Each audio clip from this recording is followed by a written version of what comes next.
Om Namo Vasudevaya.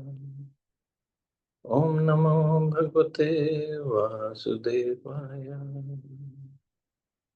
Narayanam Namaskritya Naram Chaiva Narottamam Devim Saraswatim Vyasam Tato Jayamudire Nashtapraye Shivabhadreshu Nityam Bhagavata Sevaya Bhagavati Uttam Shloke Bhaktir Bhavati Naistike. So continuing with the discussion on Srila Prabhupada Lilamrita by Srila Goswami, Volume 1, Chapter 35, and Prabhupada is in Gainesville, Florida now. So Gainesville, Florida, July 29, 1971. Srila Prabhupada asked how fast the car was going. Means from the airport in Jacksonville, they drove to Gainesville. And how long it would take them to get to Gainesville. 65 miles per hour, the driver said. It would take an hour and a half.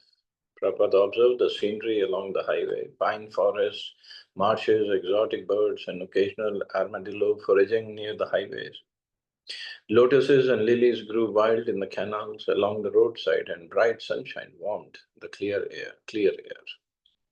Gainesville was a side trip for Prabhupada, a special day of preaching. He had left Shyam Sundar, his secretary in New York, and brought with him only Arvinda, his servant.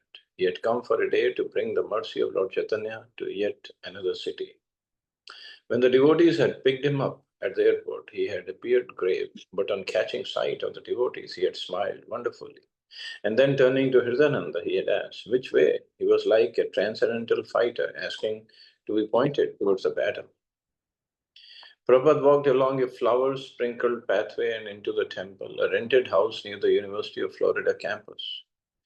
In the temple room, he stood a moment, studying a crude but sincerely executing painting of Lord Chaitanya and his associates. Nityananda asked Prabhupada if he would like to rest, and he nodded. While the devotees performed kirtan, Prabhupada retired to his room, returning later to sit on the large blue velvet Vyasasana in the small temple room. In addition to Prabhupada's disciples from Gainesville, Miami, Tallahassee, and New Orleans, many university students and other guests were also present. It is so nice to see so many young boys and girls here, Prabhupada began, in this remote corner of the world, so far away from the birthplace of Lord Chaitanya. Prabhupada lectured about the saving grace of chanting the holy name of the Lord. One of his disciples, he said, had been present when his mother was dying. Because he had been telling her about Krishna and Hare Krishna, she said to her son in last words, "Where is your Krishna? Is he here now?" And then she died. For her uttering the holy name and thinking of Krishna, Prabhupada said, she would go to the spiritual world. She didn't see Krishna, she was never a devotee, but her son was a devotee. And at the last moment, she just asked, "Where is your Krishna? Is he here?" And Prabhupada said she went back. This is how powerful the movement is, and the powerful the holy name is, thinking of Krishna. And of course, one thing we have to understand, if a person, if a boy or a girl in a family becomes a devotee, means the parents of that boy or girl, they must have done plenty of bhakti in the previous lifetime. Maybe this life they are not doing it, but previous they have. But otherwise, such a devoted son or daughter would not be born in that family. Like I say always that चमेली के पेड़ पे ही चमेली का फूल आता है, गेंदे के पेड़ पे नहीं आता है. So they must have done. So one thing is, we should be very respectful in a service mode towards our parents and our siblings also. Because if they are there, means they have done. If somehow or other we have taken up this devotion service, yeah, they are not doing now, fine. But it cannot be just out of chance. And yes, try our best to introduce them to bhakti, to Krishna consciousness. But if they're resisting, that then the real preaching, not the real, I mean, one kind of preaching is also by preaching by our example, by our following properly, by our dealing with them nicely. That also helps. Not just them, the relatives also. So devotee is always a preacher. There's like there is a famous saying by Saint Francis of Assisi. He's a wonderful saint, very, very renounced person, monk. And he once said, and it's a very nice quote. He said, a devotee or a preacher or a monk or whatever name he said he should preach whole day, every day. And when required, he should speak a little. Means he should preach by his example. This is what uh, people remember the most, the example that we set. And look at Prabhupada, how much is he traveling even at this age, and he's setting example for his followers, for the newcomers. He's setting a very, very nice example. And this really stayed with his followers. And still today, they all appreciate Prabhupada. After Prabhupada finished his talk, a girl reporter from the university newspaper raised her hand. I see almost all young people here. She said, why is that? Prabhupada replied with a question, why are there so many young people in the university? The girl reflected a moment. Well, I guess that's the age for education. Yes, Prabhupada said. So this is the age for Krishna consciousness. You cannot teach an old dog new tricks. The engagement for which Prabhupada had come and for which the University of Florida was paying $1,000 was to be that afternoon on campus at the Plaza of the Americas. So Plaza of the Americas, that must be one hall or something. When Prabhupada arrived, several hundred students were gathered near the temporary stage, sitting casually on the grass, lounging beneath the fragrant magnolia trees. The sky was overcast and rain threatened. So it wasn't a hall plaza, it's an open area uh, where Prabhupada was invited to speak. As more students gathered, the crowd grew to 500. Then, just as Prabhupada was about to speak, a little drizzle began to fall.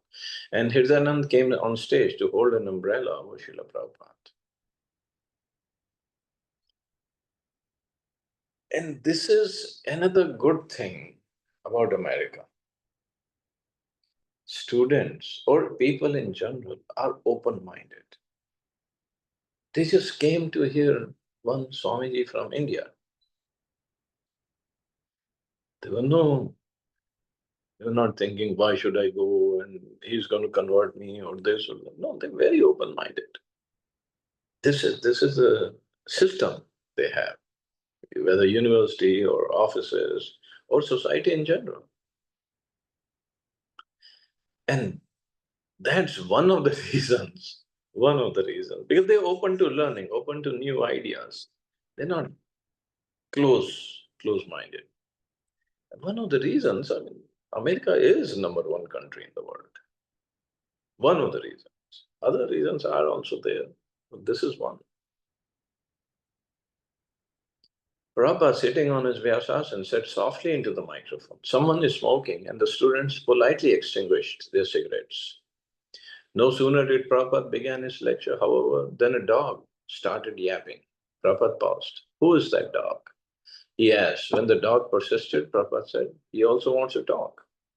Finally, the barking stopped, and so did the rain, but Hirdanand continued to hold the umbrella over Prabhupada's head. While riding in the car back to the temple, Prabhupada asked to hear the tape recording of his lecture. When he heard the dog barking at the beginning of his talk, he laughed. Prabhupada, Hirdanand said, your lecture was wonderful. Everyone liked it. The students liked it. The devotees liked it. The professors liked it. All right, Prabhupada said, Hare Krishna. Srila Prabhupada's day of preaching was not over yet. Next was an evening television interview. The interviewer had done some preparatory reading and he introduced Srila Prabhupada by first describing who Krishna was, according to Vedic literature, and how Srila Prabhupada was in the disciplic succession from Lord Chaitanya. When the interviewer asked Prabhupada for an introductory statement, Prabhupada explained, the Krishna consciousness movement is trying to invoke in all people the original consciousness that we are a part and parcel of Krishna.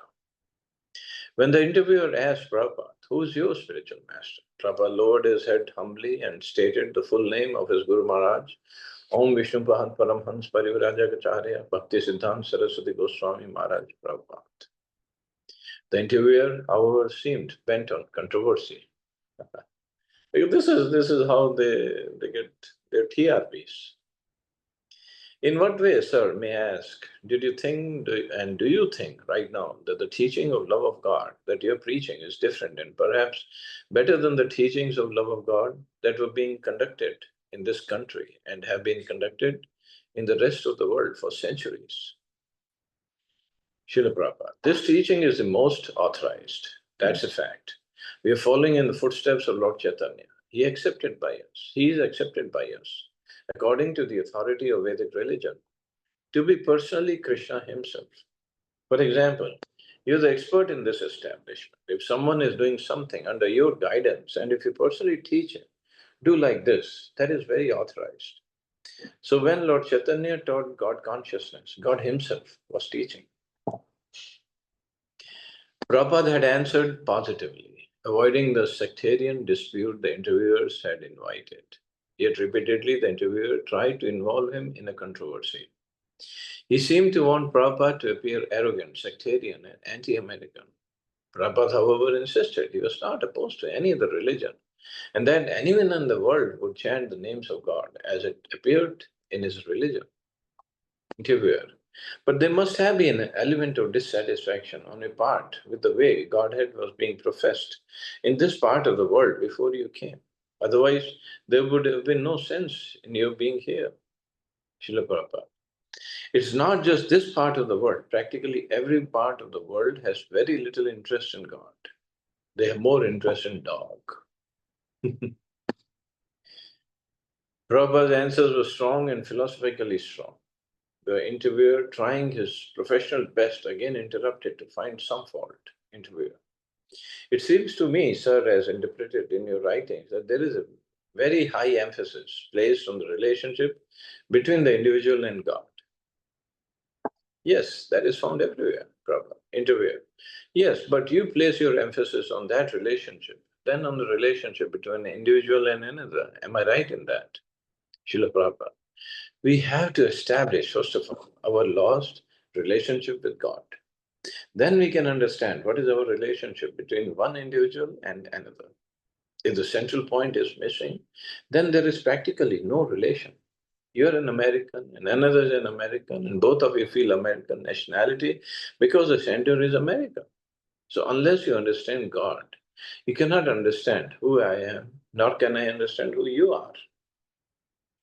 So nicely explained. This relationship with God, with Krishna in the center, then the relationships are okay. Interviewer. I think that in this part of the world, in the Western world, we place a great deal of emphasis on religion in the ways it gets one man to deal with another man, the ethic of religion. Now, in the Krishna consciousness movement, Srila Prabhupada, we're not concerned how one man deals with another man. Interviewer. Isn't that part of a Krishna consciousness movement, Srila Prabhupada? No, this is not important because we know as soon as one knows how to deal with God, he will automatically deal very nicely with others. Well, think understanding that everybody is part and parcel of Krishna. And not just everybody, every person, every even dogs and birds and animals and plants and everything that we see ultimately belongs to Krishna, comes from Krishna, belongs to Krishna. So if somebody loves Krishna, he loves all his creation. So that dealing uh, will automatically be nice with everybody. Interview. Well, let's take the Christian religion for an example. You know the Ten Commandments. There is a heavy emphasis in the Ten Commandments on the relationships between one human being and another. Thou shalt not steal, thou shalt not kill, that sort of thing. Srila Prabhupada. But I say that Jesus Christ never said and never meant that thou shalt not kill. Refers to only human beings. Where is that evidence? Jesus Christ never said that. Thou shalt not kill refers only to human beings. Actually, it should be thou shalt not kill any animal. Interviewer, any life, Srila Prabhupada, any life. That is religion. Interviewer. It has never been interpreted that way, Srila Prabhupada. You have interpreted it differently. But he said, thou shalt not kill. He never said, thou shalt not kill amongst human beings. Why do you interpret in that way? Prabhupada had given the TV interviewer and other things, and very thing he was after, controversy. But because it was not desirable controversy, the interviewer promptly dropped it. Instead, he asked Prabhupada how one could recognize a true follower of Krishna consciousness by his behavior. He would be a perfect gentleman, Prabhupada said. That's all. Therefore, I prohibit my disciples to eat meat. Interview. To eat meat? Prabhupada. Yes, and therefore I prohibit illicit sex, therefore I prohibit intoxication. They don't even smoke. What to speak of other intoxication? When Prabhupada said that whoever observed these four rules would become a perfect gentleman, the interviewer asked whether there was a place for women in the religion. Prabhupada replied that women and men had the same rights and followed the same principles. The interviewer asked whether Prabhupada was encouraged or discouraged, and Prabhupada said he was encouraged. He was encouraged because so many devotees were joining. Interviewer doubted that there were many joining, since uh, out of 200 million Americans, only 24 devotees were present in the TV studio. When you sell diamonds, Prabhupada replied, you cannot expect that everyone will purchase. That is true. That's one of the arguments Prabhupada said. And not here, I mean, otherwise also. As a final question, the interviewer asked if Prabhupada had any major complaints about American society. Srila Prabhupada, I have no complaint. These boys and girls are very nice. I'm rather encouraged that these boys and girls are hankering after something nice. They're frustrated. So now, since they have the best thing, they're coming. The interviewer asked Prabhupada and his followers to chant Hare Krishna, and within half a minute, they were off the air. The hot studio lights went out and the engineers started talking among themselves. The interviewer bid Srila Prabhupada the polite farewell. He had no intention of continuing their talk, but Srila Prabhupada continued preaching. On camera or off camera made no difference to him. He saw the interviewer not merely as a television personality, but as someone to receive Krishna's mercy. So, this is what Mahaprabhu also said. Jade Dako Tare Gaho Krishna Upadesh. That's for us. Someone to receive Krishna's mercy. Everybody is like that. So we should be ready to preach, ready to help, ready to serve in such a way that people, even if they don't start reading books and follow, but at least they would have some positive viewpoint of ISKCON and the devotees and Krishna and Srila Prabhupada. That should be our. The two had been sitting very closely for the interview, and Prabhupada now leaned towards the interviewer and asked, let me ask you one question. If you have some disease and you want to cure this disease, what's the best way to go about it? By asking a friend or by going to a medical doctor and asking how to cure this disease? Would you go to a friend? Man replied, yes. Prabhupada shook his head. You would go to a friend? Again the man said, yes. The interviewer was not concentrating, so Prabhupada patiently repeated his example. Try to understand, he said. If you have some disease, then would you go to a medical doctor or would you go to a friend? The man could not grasp his point. Prabhupada answered, no, you would not go to a friend. You would go to a physician, one who knows the answer. That is the spiritual master. They talked a while longer and finally Prabhupada and the devotees left.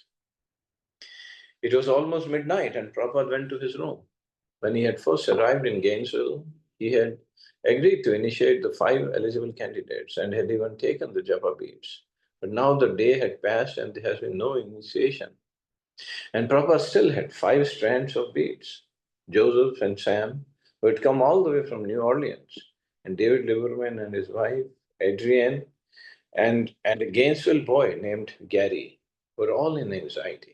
They had stayed up, talking among themselves, wondering whether Srila Prabhupada would hold an initiation ceremony in the morning before he left. Arvinda told them there would be no time for a ceremony in the morning, but that he would ask Srila Prabhupada when they could have the beads back. He went to Prabhupada's room, leaving the devotees to sit and talk about Srila Prabhupada. When Arvinda returned, he surprised everyone by announcing, Prabhupada is going to give you your beads now. He is going to give you your initiation in his room. The devotees excitedly hurried to Srila Prabhupada's room. Prabhupada sat on his bed. He wore no shirt, only his dhoti, which he had pushed up high on his thighs and tucked under himself, like a loincloth or gamcha. His body was smooth and glowing. The devotee sat on the floor around his bed while he held the beads in his hands and chanted. Prabhupada handed Gary his beads. So your name is now Dharmadas. This means one who is strict follower of all religious principles. Dharma. I was actually very nervous and I was practically shaking because I was afraid I would do something wrong in front of Srila Prabhupada. He was so nervous, I was so nervous practically I couldn't even hear properly. But I was very happy to have been accepted by Srila Prabhupada. I knew, of course, there was no question of ever leaving the movement now. I never wanted to leave anyway, but now this was official. Even if I had considered it before, there was no question of it. Then there was Joseph from New Orleans. What's his name? Prabhupada asked Arvind. Arvind read from his sheet. Bhagavad Das. Prabhupada smiled and said, Oh, Bhagavad Das, very good. There are 2 things. There is the book Bhagavad, Srimad Bhagavatam, and Bhagavad Gita, and the person Bhagavad who follows perfectly those teachings. He is a living manifestation of the book Bhagavad. And now you are Bhagavad Das. That means you're the servant of the book Bhagavad and the person Bhagavad. Not just one, two, both of them. Bhagavad. I always wanted a name that meant I was servant of the Guru. So when I heard this, I was very happy. Prabhupada started to hand me my beads, but then he pulled them back and asked, So, and what are the 4 regulative principles? So I told him, and he said, Very good. Then he went to hand me my beads again, but again he pulled them back and he asked, How many rounds do you chant? I was very proud because I had been chanting 20 rounds a day for about 5 months. So I sat up real straight and said, You're supposed to chant 16 rounds a day, Srila Prabhupada, but I chant 20. Srila Prabhupada just turned away from me and said, That's all right. It was like he was saying, Don't get puffed up. Then he turned to me and said, Here are your beads. Handing Dev his beads, Prabhupada said, Your name is Amarendra. This means the best of the immortals. He named Adrian, Gayatri Dasi, and Sam Subrata. When Subrata stood and Prabhupada noticed he was not wearing neck beads, he withheld the chanting beads and said, You have no neck beads? Where are your neck beads? Prabhupada turned to Bhagavad Das. You also have no neck beads. Bhagavad thought that Prabhupada was going to take his chanting beads back. So he hid them against his stomach. Then Prabhupada turned to the senior devotees in the room, criticizing, What's this? What's the matter with you? He said, Sternly, you are leaders. You don't know these things? Don't you know that you must put net beads in giving initiation? The senior devotees were frightened by Prabhupada's anger. We are sorry, Prabhupada. Someone said, Tomorrow for the fire yajna, they will have neck beads. Yes, Prabhupada said, You cannot do the fire yajna without neck beads. They must have neck beads in the Kantimala. Although it was midnight, Prabhupada asked if the devotees had any questions. Bhagavad Das raised his hand. How is it that we are on a transcendental platform, but sometimes we are affected by the 3 modes of nature? It's just like you're on a boat, Prabhupada replied. If you're on the boat, then I cannot say you're not on the boat. Is it not? So you're on the transcendental boat. Therefore, you're on the transcendental platform. You cannot say that you're not. But the waves are coming and they're rocking the boat. Prabhupada gestured with hands like boat rocking. So the waves of material nature are coming, he continued, and they are rocking the boat. But when you become an expert boatman, then even in the greatest storm, you can stay steady and steer the boat, and it will not rock. Well, how does one become an expert boatman? Bhagavad asked. You become expert, Prabhupada replied, by becoming enthusiastic, sincere, confident, determined, and patient.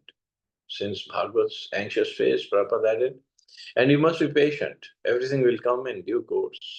Means we have to carry on with our services, our devotional service, and everything will come at the right time, in due course, whenever we are ready.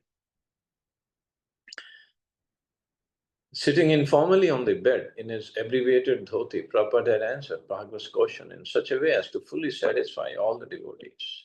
Devotees were already satisfied just to be with Prabhupada, but by his answers to their questions, not only they, but all devotees could take encouragement and be satisfied. They would tell the others what he had said, and everyone would cherish these instructions of Srila Prabhupada. Amarendra also had a question. Amarendra was intense and impassioned, and so was his inquiry. Before becoming a devotee, he had been a leader of campus radicals, and now he wanted to bring that same intensity to bear in spreading Krishna consciousness. Srila Prabhupada, Amarendra asked, how can we make them take to this Krishna consciousness? What can we say when we go to preach to people? What can we say that will make them take it? His voice was heavy and forceful, demanding action. You simply ask them to please chant Hare Krishna, Prabhupada replied. Whether they take or not, that is their business. That is between them and Krishna. But you have done your business. You have done your duty for Krishna by simply asking them, please chant Hare Krishna. How do we take our minds away from Maya and bring them to Krishna? Radha Vallabha asked. You must drag the mind, Prabhupada said. You must drag the mind back to the sound vibration of Hare Krishna, Krishna Krishna, Hare Hare. And again he repeated, you must drag the mind back to the sound vibration. All right, Prabhupada looked around. You are satisfied now? The devotees responded, yes, Srila Prabhupada, thank you very much. Then they all left. It had been the greatest day and night of their lives. They all agreed and they would never forget it. While Prabhupada rode to the Jacksonville airport in a car with a few disciples, the other devotees followed in their van, bringing the Vyasasana from the temple for Prabhupada to use at the airport. Srila Prabhupada closed his eyes and rested as he rode, and the devotees in the back seat of his car ate the remnants of his prasada. Nityananda, it was my idea to bring Prabhupada's Vyasasana to the airport. I was thinking, how can my spiritual master sit on the same seats that Karmis sit on? It just seemed impossible. How could Prabhupada put his lotus body? How could he sit on the same seats as the Karmis? I was very agitated by that. Amrendra had built the Vyasasana and he used to build everything like a tank. Vyasasana must have weighed several hundred pounds. It took 4 or 5 devotees to carry it. So Prabhupada arrived first, and the Vyasasana wasn't there. By the time he got to his boarding gate, and the Vyasasana still wasn't there. I was in anxiety because I didn't want him to sit in a regular seat. I thought it would be a great offense on my part. Then as I looked down the long airport corridor, I saw 6 brahmacharis, half of them without their shoes on, are lugging Prabhupada's Vyasasana down the corridor. It was such an absurd scene. Prabhupada just stood there, looking in disbelief and disgust. And finally, several sweating, groaning brahmacharis came and dropped the Vyasasana down in front of Prabhupada. Prabhupada just looked at it with disdain, walked past it, and sat down in the ordinary seat. This was Prabhupada. While most of the devotees sat at Prabhupada's feet, chanting the Guru Ashtaka prayers to the spiritual master, Nityananda was preaching to the people who were standing and watching the spectacle. He had some of Srila Prabhupada's books, and he was trying to distribute them. Prabhupada gave more attention to his preaching than to the devotees seated at his feet.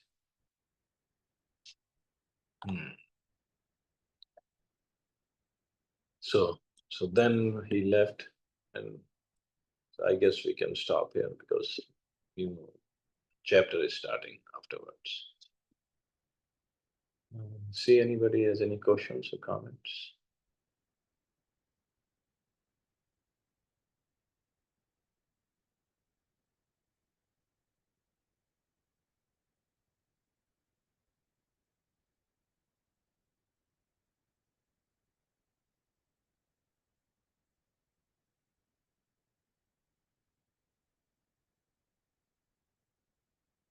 Okay, you all have safe and wonderful day. Hare Krishna. Jai Srila Thank Prabhupada. you, Prabhuji. Hare Krishna. Hare Krishna.